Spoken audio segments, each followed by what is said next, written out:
सबाहत अरूज है और मैं डेरा गाज़ी ख़ान से आई हूँ।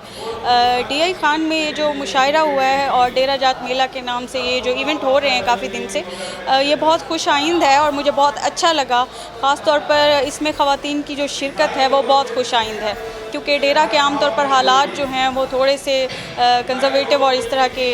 कहे जाते हैं या हमें नज़र आते हैं, लेकिन ख़वातीन की जो नुमाइंदगी है वो बहुत कम होती है। लेकिन मैंने देखा है कि मुशायरे में फ़ैमिलीज़ आई हुई हैं, ख़वातीन आई हुई हैं, बच्चे आए हुए हैं, तो ये यहाँ की सिक्योरिटी के हवाले से भी काफ़ी खुश आइंद है कि रात के 10-11 बज रहे हैं और फ़ैमिलीज़ यहाँ पे आराम से मुशायरा सुन रही हैं और एक तफरीही जो इवेंट है वो इंजॉय कर रही हैं। तो इस तरह के इवेंट होते रहने चाहिए। डेरा जात मेला में जो भी इवेंट्स हो रहे हैं वो बहुत अच्छे हैं,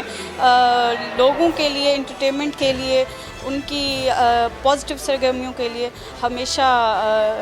सराहा जाएगा इन इवेंट्स को, और ख़ास तौर पर ख़वातीन की इतनी तादाद जो है उसके लिए बहुत खुशी है। जी, ख़वातीन के लिए यही पैगाम है कि फ़ैमिलीज़ के लिए भी, ख़ास तौर पर जो ख़वातीन पढ़ना चाह रही हैं, शायरी करना चाह रही हैं या इस तरह की फील्ड्स में आना चाह रही हैं, उनके लिए यही पैगाम है कि हम लोग भी यहाँ आए हुए हैं, फ़ैमिलीज़ आई हुई हैं, तो यहाँ पे सिक्योरिटी और रिस्पेक्ट का जो मामला है वो निहायत शानदार रहा है। ये लोग बहुत एहतराम करने वाले हैं, इज़्ज़त करने वाले हैं, तो लोगों को बिला झिझक अपनी फ़ैमिलीज़ को यहाँ पे लेके आना चाहिए और ख़वातीन को ख़ास तौर पर किसी भी चीज़ में इसलिए नहीं पीछे रुकना चाहिए कि वो ख़ातून है। तो ये पैगाम भी दे रहा है ये मेला, जो कि बहुत अच्छा और पॉजिटिव है।